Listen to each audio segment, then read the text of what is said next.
Quake country. Oh my gosh, we're having an earthquake. Oh my goodness. The Bay Area preparing for the next big one. Because you don't necessarily know how close you're going to be to the next destructive earthquake. 30 years after the devastating Loma Prieta earthquake. The entire upper deck of the Cypress structure has collapsed. Our infrastructure needs a lot of work. I think about this every day. A look at what's changed over the last 3 decades. We've replaced and retrofitted all of our large-scale bridges. We're ready. From our roads and bridges to our homes and buildings. The only thing that we can do is to make sure that we're prepared. To early warnings and emergency response. The biggest challenge now is just to improve the system, so to make it faster, to make our alert detections more accurate. Plus, what you can do to keep yourself and your loved ones safe. This is Quake Country, preparing for the next big one. Hello, and thank you for joining us for this KTVU Fox 2 special. I'm Aliana Gomez. I'm Andre Sr. For the next half hour, we're going in depth and under the surface to get a better understanding of a familiar phenomenon for us here in the Bay Area. The risks we face as the next big one approaches and what we can do right now to get ready. Earthquakes have been shaking the ground beneath us for more than a century, and that is not a coincidence at all. Let me show you what we're talking about here. This is a map created by the United States Geological Survey, and it shows all of the known fault lines that run through the Bay Area. Faults are cracks in the Earth's crust where pressure builds and rocks move against each other to produce an earthquake. And you can see we have several faults in our area, including the San Andreas Fault, the Hayward Fault, and the Calaveras Fault as well. Now, with all of these faults in our area, scientists say there is a 72% chance of an earthquake with a magnitude 6.7 or greater by the year 2043. Again, that is a 72% chance of a strong earthquake in less than 30 years. Now, I want you to just look at this map here. This is also from the USGS. All of these dots that you see here on this map, they show every earthquake in the Bay Area with a magnitude 2.0 or greater happening between the years of 1985 and 2014. Now, the larger dots, the greater the earthquake. You can see that one right here in this area. Most of the other quakes are in the East Bay, the smaller clusters, and South Bay as well, and a fairly bigger quake up in the North Bay. That's the magnitude 6.0 Napa earthquake, which happened back in 2014. But the biggest mark here, that's the one you see right here. This is in the Santa Cruz Mountain. That was the epicenter of the Loma Prieta earthquake, a magnitude 6.9. And of course, that happened back in 1989. And the Bay Area isn't the only region feeling the shaking. Just this summer, the small city of Ridgecrest in Kern County near Bakersfield felt a series of significant earthquakes. The two biggest, a 7.1 and a 6.4 back in July. And in Oregon, a 6.3 in late August. So what's going on here in the Bay Area, across California, and along the entire Pacific coast? And why are we so at risk? KTVU Chief Meteorologist Bill Martin visited the USGS campus in Menlo Park to find out. So the Bay Area, known for earthquakes, obviously, since 1906, before that even. What's happening underneath us? So we live right on the plate boundary between the Pacific plate off the coast and the North American plate that's the North American continent. And the Pacific plate is slowly moving to the north relative to the North American plate. Because the Earth isn't perfectly smooth and everything perfectly straight, you have a bunch of subsidiary faults. In the Bay Area, we have the San Andreas Fault running along the peninsula and up along the coast, and we have the Hayward Fault running along the East Bay. And those are the two major players that are capable of the largest earthquakes in the Bay Area. We have a lot of small earthquakes that generally, most of those we can't even feel. We have some we can feel, and then on sort of more rare, we have the larger ones that we do feel, and currently it seems on the order of about once every 10 to 20 years, we have one of the real damaging earthquakes. I was in the Bay Area in '89 for the San Francisco quake, for the Loma Prieta quake. We call it the San Francisco quake. And the thing I remember most was the ground shaking. And the movement was interesting because it was all the cars started hopping. And that's what I remember. They were coming off the ground. It didn't last long, but the cars began to hop, and it was the first time I'd ever seen anything like that. It was one of the bigger quakes we've seen in a long time. What was I experiencing, basically? I mean, what was happening there? In the Loma Prieta earthquake, a portion of the San Andreas Fault or an adjacent fault ruptured in the Santa Cruz Mountains. It radiated seismic waves up through San Jose, all the way up the peninsula and Oakland, and as those waves encountered the very soft soil along the perimeter of the bay. We had significant amplification that resulted in the destruction of the Cypress Viaduct and caused heavy damage in the Marina District in San Francisco. What's the likelihood of an earthquake similar to Loma Prieta happening again? For the Hayward Fault and Rogers Creek Fault, about a 1 in 3 chance in the next 30 years. For the San Andreas Faults, it's closer to about a 1 in 5 chance in the next 30 years. And that's based on our GPS measurements that really help us track where that strain is accumulating, as well as the past history of how often large earthquakes occur on those faults. Let's say something like that happens over on the Hayward Fault. That area is highly populated, probably the most dangerous area, right, in the Bay Area for earthquakes right now. What are the dynamics on that Hayward Fault? So the Hayward Fault is a little bit unique in that there is some long-term creep, particularly at the surface. And so we can actually very well identify where the fault is because we see offsets in curbs, we see offsets in fences, cracks through parking lots. We've identified it right through underneath Berkeley Stadium. They've adjusted the stadium to accommodate that creep. But it really is a major fault that runs right through the edge of the urban area. A large earthquake like the Loma Prieta earthquake would cause much more damage within the urban area because we've moved that earthquake from being in the remote Santa Cruz Mountains right into the urban area. So very strong shaking all along that fault. A lot of disruption to local water supply, sewer supplies, electrical power, fiber optic lines, and so forth. It's obscured. Oh my gosh, we're having an earthquake. In the last few summers, we've had these clusters of quakes, these small clusters. And many folks like to think, oh, it's releasing pressure on the Hayward or on the San Andreas, the 2 main faults. Is that the case? Small earthquakes do release some energy, but it's not nearly enough energy to either prevent those large earthquakes or delay those large earthquakes from happening. Could they add to the stress? What they really do is they readjust where the stress is occurring. We just finished this, major earthquake down in Ridgecrest, and that's a big, large quake. What if we had something like that happen here, a 7+ earthquake that was similar to Ridgecrest? How would the Bay Area fare? So Ridgecrest, the largest earthquake was a magnitude 7.1, and so that's a little bit larger than the Loma Prieta earthquake.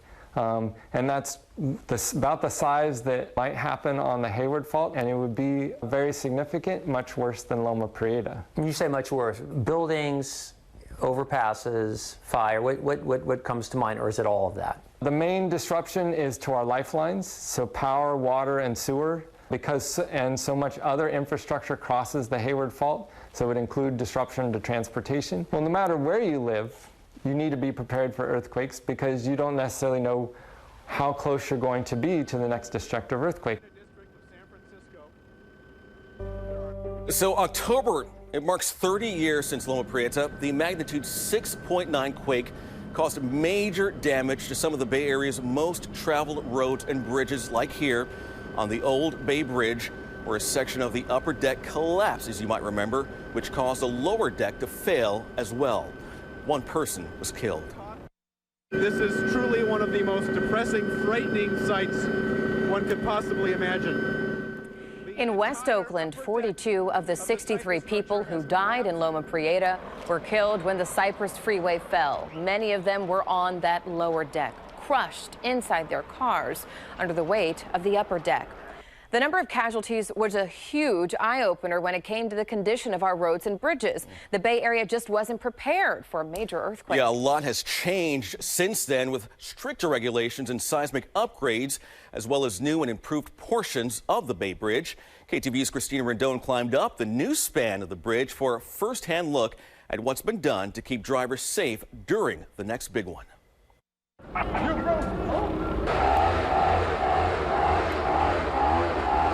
30 years since Loma Prieta.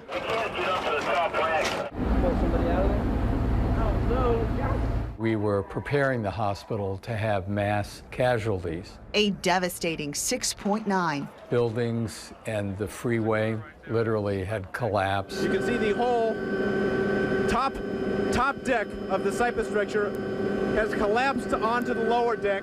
The Cypress Freeway in Oakland leveled. Dozens were killed. Obviously, there are many casualties down there. Many others were trapped, like a 6-year-old boy that Dr. James Betts can't forget. His legs were trapped under the front seats of the vehicle. His right leg was crushed to his knee and his left leg was trapped. I knew that we would have to do an amputation of his right leg. The two people in the front seat died. The boy crushed under a woman's body, making the rescue even more difficult. It was an extraordinary event. It wasn't anything that any of us had planned on doing. The earthquake killed 63 people and injured more than 3,000. Parts of the Bay Bridge fell too. It was a wake-up call for Caltrans. After Loma Prieta, we had to come up with a new criteria for how to build bridges so that we could get goods and services into an area that's significantly damaged. We did a lot of studies. We invented new technologies so that the bridge would move in a large-scale earthquake. Enter the new Bay Bridge, beautiful and seismically strong. This is the strongest earthquake bridge ever built. Caltrans gave KTVU an inside look, taking our crew underneath the freeway. The bridge is designed to withstand the largest potential earthquake in 1,500 years. We isolate where the damage is in an earthquake. To show you what he means, we went through a bit of an obstacle course. All right, we're getting it done. Going down ladders, a narrow hallway, and through small openings in the steel.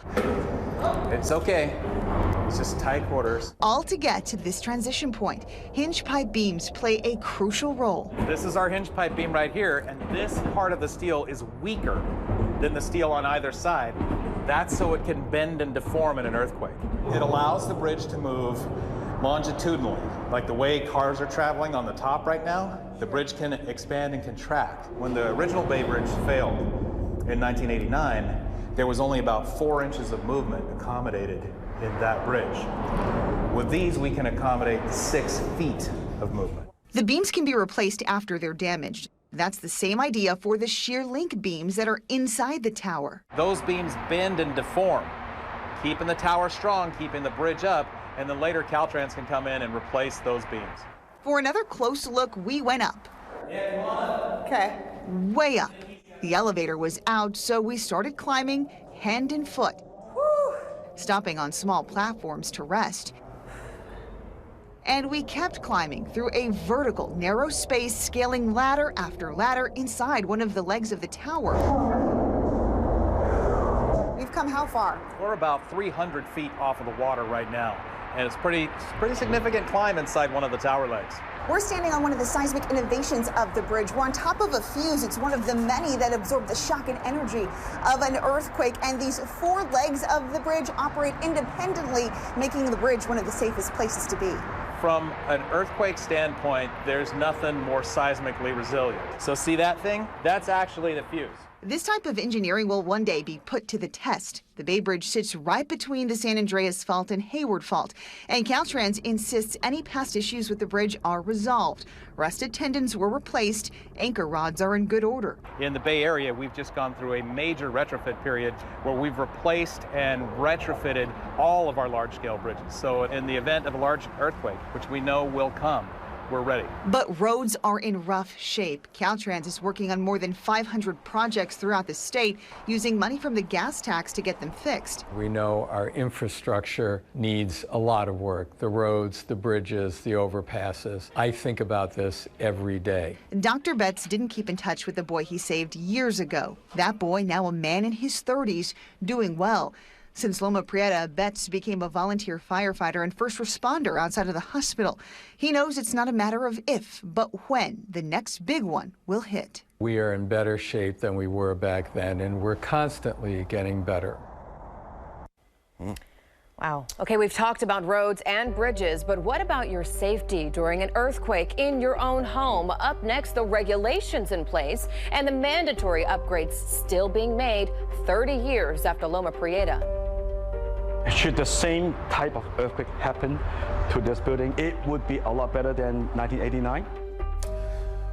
Plus, a question for homeowners. Do you have earthquake insurance? If you don't, you're hardly alone. A look at the statistics and what officials want you to know before it's too late. You're watching Quake Country, a KTVU Fox 2 special.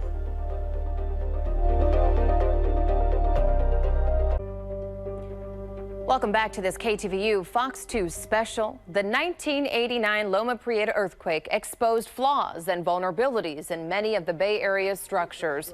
And that was especially obvious in San Francisco's Marina District, where several buildings collapsed. Dozens of others were left too unsafe to enter, and ruptured gas lines set fire to homes.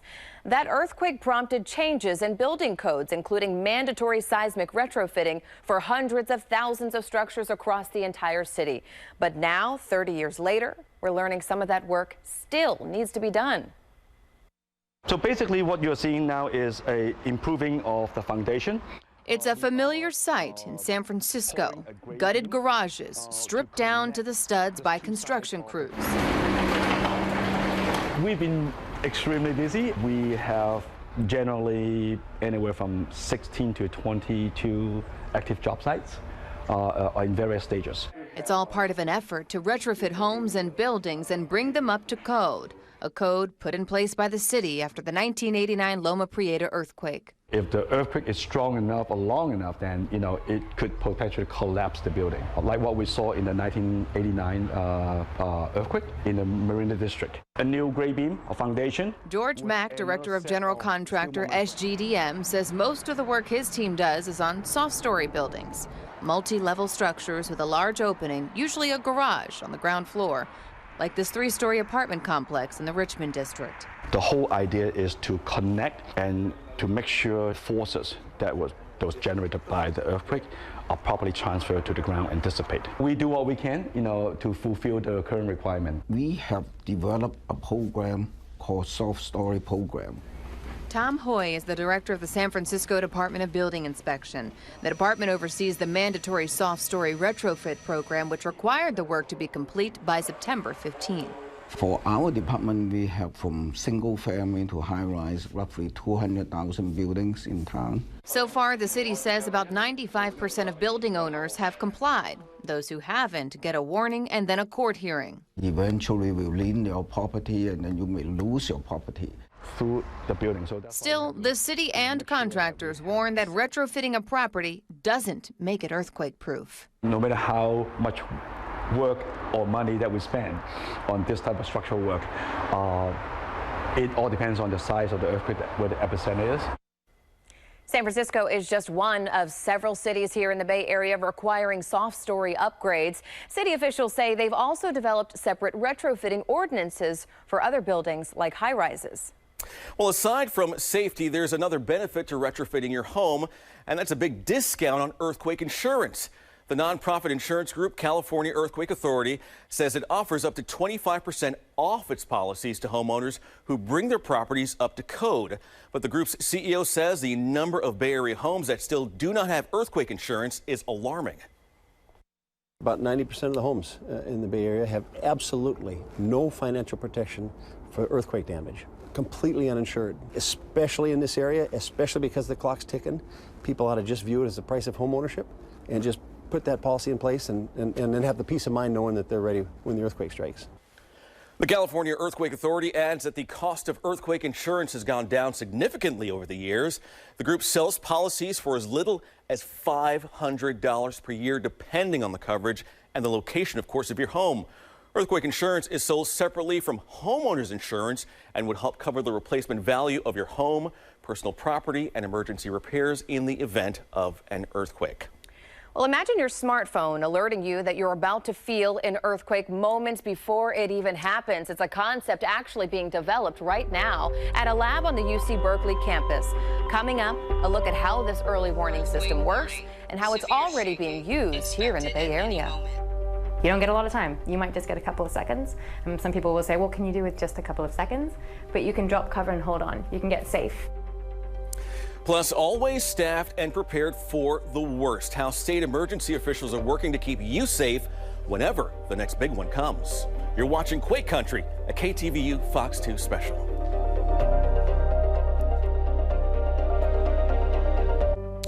Welcome back to this KTVU Fox 2 special. When it comes to earthquakes, an early warning could mean the difference between life and death, even if that warning buys you just a few seconds. So I visited UC Berkeley, where scientists are helping with a nationwide effort to develop an alert system, and I learned it's already being used right here in the Bay Area. New technologies in the works that could have changed the reaction to the 6.9 Loma Prieta earthquake back in 1989. For example, where the Oakland freeway was down, that would have been about a 40-second warning between where the earthquake happened and where that shaking was felt in Oakland. It's called Shake Alert, and while it cannot predict an earthquake before it hits, it can give notice before the shaking happens. To explain how that works, scientists point to the effect of tossing a rock into water. There's some delay between when the earthquake starts and when those waves move out, like ripples in a pond moving away from a stone that you throw in. Right? Angela Chung, a seismologist at Berkeley Seismology Lab, is part of a team working on the development of Shake Alert, which uses information from sensors sitting on top of faults. Shake Alert is already being used by some agencies. BART has been a partner with the Shake Alert system for many, many years. They get the alert into their control room, and depending on where the earthquake is, how big it is, how much shaking is expected for the trains, they can slow and stop the trains or hold them in position. Menlo Park integrated into Fire Station 6 a system developed by a company called Sky Alert. The Sky Alert system uses data from the Shake Alert sensor network to protect the fire station in the event of an earthquake. So it opens the firehouse bay doors, it shuts off the gas in the kitchen so that there's no chance of fires. It's really about being able to act at the moment that we hear the warning. Shake Alert can give people in the vicinity of an earthquake the heads up, but not everyone. Remember the ripple created after tossing a rock into water? If you're standing right on top of that rock, you'd have felt the earthquake at the very moment it struck. Only those along the ripple will be alerted to the shaking. Maybe up to 60 seconds of warning. Some people will say, well, can you do it just a couple of seconds? But you can drop cover and hold on. You can get safe. While transit and emergency responders begin working with this new technology, a timeline for when the Bay Area public can download a Shake Alert app remains unclear. A definite timeline, no, because this is not an on-off switch. So it's worth noting that countries like Mexico have had an early earthquake warning system for years. The technology works well and has helped alert people to several major earthquakes, mostly because earthquakes in those countries, like Japan and Mexico, happen offshore. But scientists say detection in the Bay Area and all along the Pacific coast is more challenging, in part because of our earthquakes. Most of them happen on land right along those fault lines. In Sacramento, state emergency officials are working around the clock to keep us safe in the event of an earthquake or any other natural disaster. The California Governor's Office of Emergency Services, better known as Cal OES, helps to dispatch resources during a major emergency, like firefighters, law enforcement, and search and rescue crews. Cal OES has a state operations center in the Sacramento area, as well as regional operations centers all over the state that are staffed at all times. When the earthquake occurs, our immediate response is to protect lives and property. It's a choreographed, coordinated function. There's probably not a week that goes by in the state that state operations center at some level is operational and dealing with the coordination or management of some incident. In recent years, Cal OES has helped coordinate emergency efforts during the Ridgecrest earthquake in July, the 2014 Napa earthquake, as well as numerous large wildfires across the state.